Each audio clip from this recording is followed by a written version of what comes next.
ദേശീയപാതകളുടെ വികസനം സംബന്ധിച്ചുള്ള പദ്ധതി കേന്ദ്ര ഗവൺമെൻറ്റുമായി ചർച്ച ചെയ്തപ്പോൾ NH47 NH17 രണ്ട് ദേശീയപാതകളാണ് 4 വരി പാതയാക്കി വികസിപ്പിക്കുന്നതിന് ധാരണയുണ്ടായിരുന്നു. എന്നാൽ ഇതൊഴികെയുള്ള മറ്റ് ദേശീയപാതകൾ വികസിപ്പിക്കുന്നത് സംബന്ധിച്ച് കേന്ദ്ര ഗവൺമെൻറ്റും സംസ്ഥാന ഗവൺമെൻറ്റുമായിട്ടുള്ള ചർച്ചയിൽ നമ്മൾ ആവശ്യം ഉന്നയിച്ചിരുന്നു. അപ്പം അത് ഇപ്പോൾ ഇതിൽ വരുന്ന പല ദേശീയപാതകൾ, ഇപ്പോൾ ഉദാഹരണത്തിന് കൊല്ലം ആര്യങ്കാവ് തെന്മല വഴി കടന്നു പോകുന്ന റോഡ് വളരെ മോശമായ സ്ഥിതിയിൽ തകർന്നു പോയ റോഡാണ്. ഇങ്ങനെയൊക്കെയുള്ള ഇപ്പോൾ ആ റോഡിൻ്റെ കാര്യത്തിൽ നമുക്ക് ഫണ്ട് അനുവദിച്ചിട്ടുണ്ട്, വർക്ക് സ്റ്റാർട്ട് ചെയ്യാം. അതുകൊണ്ട് മറ്റ് ദേശീയപാത, ഇപ്പോൾ വയനാട് ചുരം റോഡിൻ്റെ കാര്യത്തിലാണെങ്കിൽ ഇതുപോലെ തന്നെ വരുന്ന ദേശീയപാതയാണ്.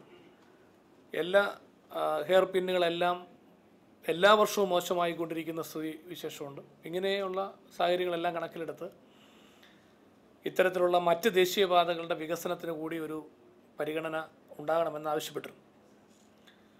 ഇത് കേന്ദ്ര ഗവൺമെൻറ് അംഗീകരിക്കുകയും NHDP ഫേസ് 4A എന്ന നിലയിൽ ആവിഷ്കരിച്ചിരിക്കുന്ന പദ്ധതിയിൽ കേരളത്തിലെ മറ്റെല്ലാ ദേശീയപാതകളും ഉൾപ്പെടുത്താനുള്ള തീരുമാനം ഇപ്പോൾ കൈക്കൊണ്ടിട്ടുണ്ട്. ഇന്ത്യയിൽ 8 സംസ്ഥാനങ്ങളെയാണ് അങ്ങനെ ഉൾപ്പെടുത്തിയിരിക്കുന്നത്. അതിൽ കേരളത്തെയും ഉൾപ്പെടുത്തിയിട്ടുണ്ട്. NHDP phase 4A. അപ്പോൾ ഇതിൽ ഉൾപ്പെടുത്തിക്കൊണ്ട് വികസിപ്പിക്കാൻ ഉദ്ദേശിക്കുന്ന ദേശീയപാതകളുടെ കാര്യത്തിൽ സ്റ്റേറ്റ് ഗവൺമെൻറ് ഒരു PPP സെൽ രൂപീകരിക്കണം എന്ന ആവശ്യം സെൻറ്റർ ഉന്നയിച്ചിരുന്നു. Public private participation cell. അപ്പോൾ ഇത് അംഗീകരിച്ചുകൊണ്ട് PPP സെൽ കേരള ഗവൺമെൻറ് രൂപീകരിച്ചിരിക്കുകയാണ്. ഇന്ന് അതിൻ്റെ ഉത്തരവ് ഇറക്കിയിട്ടുണ്ട്.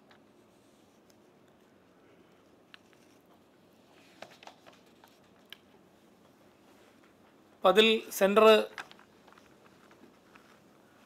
മുന്നോട്ട് വെച്ച നിർദ്ദേശങ്ങളിൽ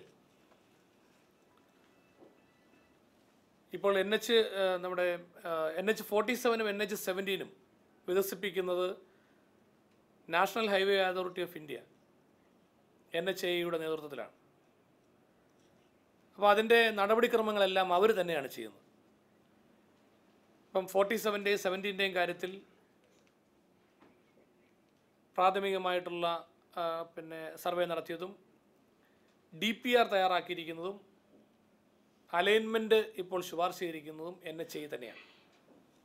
അപ്പം അങ്ങനെ NHAI തന്നെ തയ്യാറാക്കി എന്നുള്ളതുകൊണ്ട് സ്റ്റേറ്റ് ഗവൺമെൻറ്റുമായി കേരള PWDയുമായി ചർച്ച ചെയ്തതിന് ശേഷമേ അലൈൻമെൻറ്റ് ഫൈനലൈസ് ചെയ്യാവൂ എന്ന നിലയിൽ സ്റ്റാൻഡ് നമ്മൾ എടുക്കുകയുണ്ടായി. എന്നാൽ അതിൽ നിന്ന് വ്യത്യസ്തമായി മറ്റ് ദേശീയപാതകളുടെ വികസന കാര്യത്തിൽ കേരള PWDക്ക് മുൻഗണന നൽകിക്കൊണ്ടാണ് ഇപ്പോൾ തീരുമാനമുണ്ടായിരിക്കുന്നത്. അപ്പം അതനുസരിച്ച് ടെൻഡർ നടപടിക്രമങ്ങൾ, അതോടൊപ്പം തന്നെ നിർമ്മാണ പ്രവർത്തനങ്ങൾ, ഇങ്ങനെയുള്ള കാര്യങ്ങളുടെ എല്ലാം ചുമതല സ്റ്റേറ്റ് PWDക്ക് വഹിക്കാൻ കഴിയുന്ന വിധത്തിലുള്ള ക്രമീകരണമാണ് ഉണ്ടാകുന്നത്. ലാൻഡ് അക്വിസിഷൻ്റെ മുഴുവൻ ഫണ്ടും സെൻറ്റർ തരുന്നു. ലാൻഡ് അക്വിസിഷൻ നടപടിക്രമങ്ങളും സെൻറ്റർ മുൻകൈ എടുത്ത് തന്നെ നടത്തുന്നു. പക്ഷേ അത് പൂർത്തീകരിക്കുന്നതിന് വേണ്ടിയുള്ള ക്രമീകരണങ്ങൾ സ്റ്റേറ്റ് ചെയ്യണം. അപ്പോൾ ഈ പ്രവർത്തനങ്ങൾക്കെല്ലാം ആവശ്യമായ ഒരു ഫീസിബിലിറ്റി സ്റ്റഡി നടക്കണം. ആ ഫീസിബിലിറ്റി സ്റ്റഡിയും നമുക്ക് തന്നെ കൺസൾട്ടൻറ്റിനെ നിശ്ചയിക്കാൻ കഴിയുന്ന വിധത്തിലുള്ള അനുമതി ഇതിൻ്റെ ഭാഗമായിട്ട് ലഭിക്കുന്നതാണ്. ഈ പ്രവർത്തനങ്ങളെല്ലാം കോർഡിനേറ്റ് ചെയ്യുക എന്നുള്ളതാണ് PPP സെല്ലിൻ്റെ പ്രധാനമായിട്ടുള്ള ഉദ്ദേശം.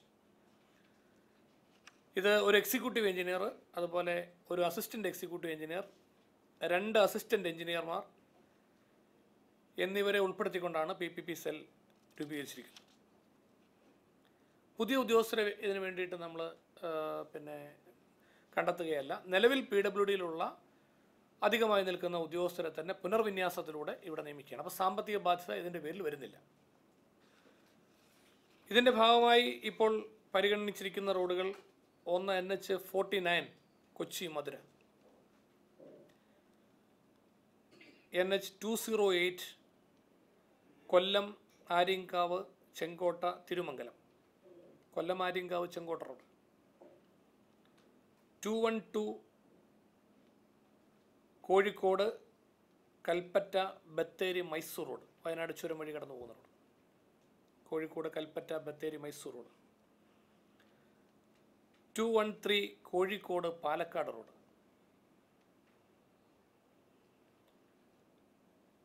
220 കോട്ടയം കുമളി.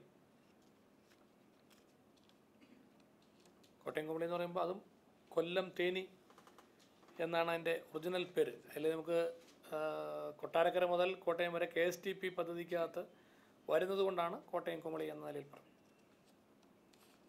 ഇത് കൂടാതെ അനുബന്ധമായി 47A NH47A എന്ന നിലയിലുള്ള ഒരു ലിങ്കുണ്ട്. കുണ്ടന്നൂർ വെല്ലിംഗ്ടൺ ഐലൻഡ് ബന്ധിപ്പിക്കുന്ന ചെറിയൊരു പോർഷൻ NH47 നിന്നുള്ളൊരു കണക്ടിവിറ്റി റോഡാണ്. പ്രധാനമായും ഇത്രയും റോഡുകളാണ് NH47 NH17 അല്ലാതെ വരുന്ന മറ്റ് ദേശീയപാതകൾ. ഈ ദേശീയപാതകളുടെ വികസനമാണ് ഇപ്പോൾ സജസ്റ്റ് ചെയ്യപ്പെട്ടിരിക്കുന്നത്.